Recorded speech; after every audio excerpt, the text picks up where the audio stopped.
In this video, I'm going to explain my 5 pet peeves or mistakes that hold back the credibility of your presentations and what to avoid. In the last 13 and a half years, I've been designing presentations for speakers on the TED stage to Fortune 500s. And these are the things I notice, common things I notice in corporate presentations that kill your credibility straight away as a speaker. So let's begin. Number 1. Having the corporate logo on every single slide. This is a big pet peeve of mine, and I see it so very often. There's a footer and the corporate logo is repeated on every slide. The problem with this is that the audience don't need to know who you are on every slide because you're probably presenting to them and you've probably opened with a title slide telling them who you are. If you're presenting at a keynote or doing a conference, you will have introduced yourself as a speaker, and in the schedule or the conference or the speaker schedule for the day in terms of the talks, there'll be information about who you are as a speaker. The other thing, and I'm using this green text box to highlight it, is it limits the slide real estate that you have to play with. Instead of having a full screen to present your visuals, your imagery, and your ideas, you've now cut it down to less than 90%. And in some cases, I've seen the window or the slide real estate, the design window, as small as this. And you make it very difficult for people who are not as versed with design to design an effective slide by hemming them in to a particular area. So with corporate PowerPoints, corporate templates, presentation templates, please don't do this. Keep it clean and get rid of the corporate logo on every slide. So that's number 1. Number two is opening with an about me section or about me page. Now, I don't blame anyone for doing this because we were taught this in school and in education to present this way, but it really reads like a personal CV and a list of your achievements, whether they be corporate or in your personal life or just general life achievements. But you'll see presenters open and say, "Hi, I'm so-and-so. This is who I've worked with over the years. This is what I do. This is my experience. I've been doing this for X amount of years." You don't need to do that with your presentation. Instead of opening with an about me, open with a story, and I'll show you an example of how you could do that later. But please don't do this. It kills audience retention. In the first 1 to 3 minutes, your audience retention rate is highest and the most engaged with your presentation at this point. And if you start with a slide like this, you're going to kill the credibility of your presentation, and also you're leading with ego and you're not thinking about the audience itself. So please don't do this. You don't need to list your achievements to prove your credibility and to convince people that you're a worthwhile speaker to listen to. So don't do it. Second thing is bullet points. So this is the first example of a slide that I see so often. Title, bullet point, bullet point, bullet point, bullet. It's usually 4 to 5 points on a screen at one time. Whilst this is helpful to people just for notes, what you want to do is, if you're going to use bullet points whatsoever, please just keep it to 3 bullet points, because I'll explain why later. But if you do use bullet points, give them some spacing, space out the sentences, and you can do that by going to line spacing options and clicking that, and then going here to the spacing option and selecting after, and you want to give it quite a lot of pointage, so maybe like 50 to 42 points. And you can see here with this example, it spaced the bullet points out nicely, so it's easier on the eye to read. Think about usability, think about making it easy for the audience to read and understand, and always think about your audience from an accessibility standpoint and also for an engagement standpoint.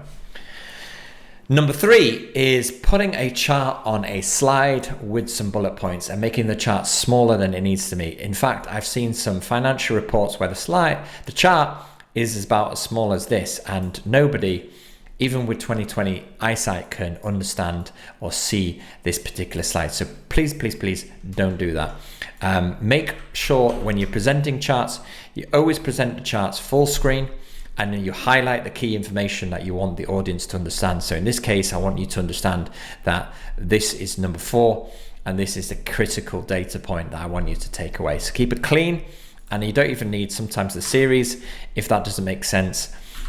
Keep the slide and the chart as clean as possible. So going back here, Another thing, point 4 is contrast. So if I change the color of this slide to say this color, it's quite hard to read the text. And even if you have, again, 20/20 vision, if you have any visual impairment, or maybe you're colorblind, you're not going to be able to see maybe this presentation slide at all, making it really hard for people to read. Make sure the contrast between the text, the font, color, and the background is clear. There are accessibility tools to use that, and I've linked them in the description of this video so you can check them out.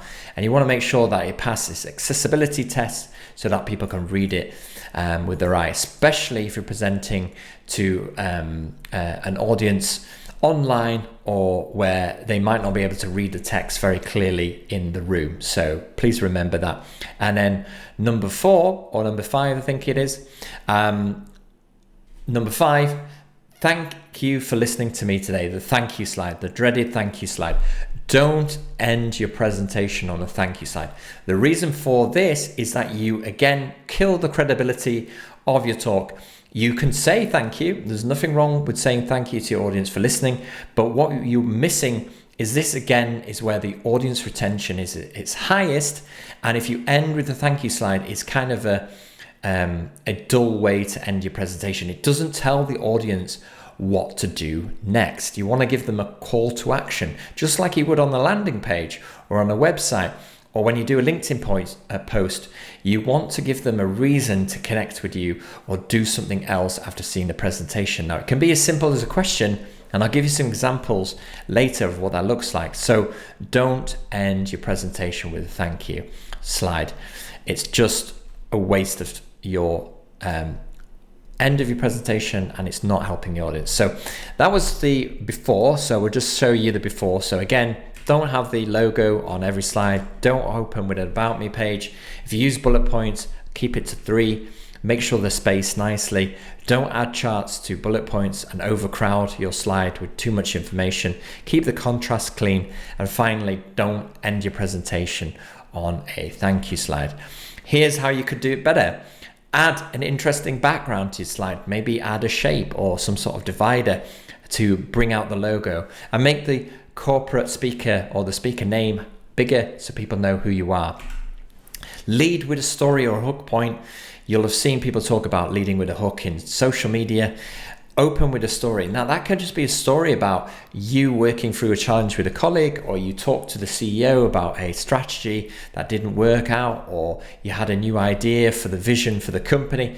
Lead with a story. It might even be something in your personal life, but don't open with an about us page.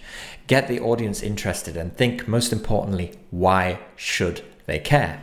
Because they do care, and they want to resonate with your story and the ideas that you want to speak about. So don't bore them with a list of your achievements and who you are as a speaker. You could also use the classic 3-act structure, which is the setup, the development of the plot, and the resolution, just like you have in any movie or TV film, anything like that, or a book. You always have the hook, the opening gambit of the story that gets you interested, and then the inciting incident, what happened and why, what was the reason for that in the story, and why should the audience care. And then you can list out your challenge or your problem for Act 2. What is the first challenge, the second challenge, the third challenge or problem? Give some supporting evidence and reason why that's important to your audience. And then the resolution of that, what's the key takeaways for the audience? What was resolved and why? And what was the final outcome or action for them? So just keep that in mind when you're presenting if you want to use a story. Use divider slides with a visual to change topics or introduce a new title section. Don't add a title to every page, you don't need to. So here I am making a new point or topic here, and I've got a nice visual for you just to break up the monotony of some of the more corporate looking slides. We also have this thing in presentations called the rule of 3. And the rule of 3 is important because the brain doesn't pay attention to boring things, and at any one time it's very difficult for us to retain more than 3 points of information. So I like to keep it to 3, and you've got 1 here, 1 key point, 2 key points, 3 key points. This is a much better way of presenting, and I'm only using simple shapes and text here to make this slide effective without using bullet points. The next thing, again, another example of how this is done badly. Too much information on the slide, too much bullet points. Keep it clean. If you're going to present the data, make a nice infographic. Here again, I'm just using some simple shapes, and I'm showing you here the percentage of retention rate and ability to recall information 72 hours after a presentation. So again, simple text and visual, 65%, visual, 30%, text alone, the people and your audience only have a 10% retention rate. So don't have all your slides as text-based posts. Make sure the visual, and if you do use a visual, add some text as well, make it impactful. Here's an example again I've showed you earlier of making a chart nice and clean and highlighting the chart, making it the hero of the slide, and making sure that you highlight what key data points you want the audience to follow. If you're a CEO or a financial advisor, think about a dashboard, an overview for that investor or that key person in your organization. What do they need to understand? Here's another example of how you can do 3 points of information without making it too complicated. Just again, simple shapes using curved rectangles and 1, 2, 3 circles. This is a key point for you to understand, and I'm going to tell you at 3 different times. And again, just making it cleaner in white. Don't always have to use the same colors, just to break up the visual flow of your presentation, make it more clean. Finally, here's an example of a slide which is not a thank you slide. So instead of ending on thank you, Billy Jones here is saying, let's start by analyzing your strategy. Email him at billy@Acme Corp, or you can scan the QR code to start. And if you do scan that QR code, you can connect with me on LinkedIn. So if you want to, please do. And here's some examples of really well designed end of slide alternatives to the thank you slide. So here's one I did for Michelle Jane Raymond. She's a speaker and LinkedIn coach based in Australia. If you scan her QR code, you can connect with her, you can subscribe to a newsletter, and if you just DM her page on LinkedIn, she'll send you the slide deck. Here's one I've designed for a speaker called Luca, and Luca runs a LinkedIn strategy and employee branding agency in Italy. And basically here is asking the question, who will make HR the strategic voice for your company needs? You can scan to connect with him, or you can connect with him for a free 15-minute LinkedIn audience. And there's a LinkedIn link and his email address.